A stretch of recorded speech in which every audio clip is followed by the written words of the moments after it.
நான் ஏன் ரிமூவ் பண்ணணும்? இது வந்து அவரோட குழந்தைங்க, நான் ஏன் ரிமூவ் பண்ணணும்? நான் அதை வந்து எக்ஸ்போஸ் பண்ணியிருக்கேன், நான் பப்ளிக்காக அதை எக்ஸ்போஸ் பண்ணியிருக்கேன். இந்த குழந்தைக்கு அப்பா மாதம்பட்டி ரங்கராஜ், அதை நான் ஏன் நான் டெலீட் பண்ணணும் சொல்லுங்கள்? தப்பு பண்ணிவிட்டு அவர் வந்து ஜாலியாக இருக்கிறாரு, சுற்றுறாரு. ஆனால் அதில் பாதிக்கப்பட்ட பெண்ணை தானே நீங்கள் எல்லாருமே வந்து கார்னர் பண்ணுறீங்க. ஏன் ஒரு ஆணை கேள்வியே கேட்க மாட்டேங்கிறீங்க? வெளியே வந்து அவர் வந்து நிறைய பேர்கிட்ட வந்து சொல்கிறாரு, இந்த மாதிரி நான் இவங்களுக்கெல்லாம் ஃபுட் பண்ணியிருக்கேன், ஜட்ஜுக்கு ஃபுட் பண்ணியிருக்கேன், நிறைய செலிப்ரிட்டிஸ்க்கெலாம் பண்ணியிருக்கேன், ஸோ என்னை எதுவும் பண்ண முடியாதுங்கிற மாதிரி வெளியே பேசிகிட்ருக்காரு.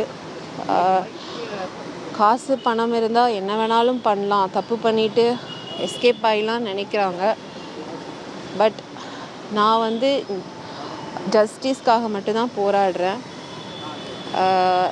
20 days ஆச்சு கமிஷன் ஆஃபீஸ்லேருந்து எனக்கு எந்த ஒரு ரெஸ்பான்ஸும் வரல.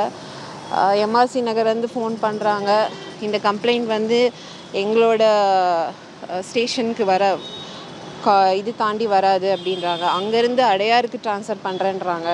அடையார்லேருந்து கால் பண்ணுறாங்க, இது வந்து எங்கள் ஜுடிஷியரியில் வராது, நாங்கள் வந்து திருவான்மியூருக்கு ட்ரான்ஸ்ஃபர் பண்ணுறோன்றாங்க.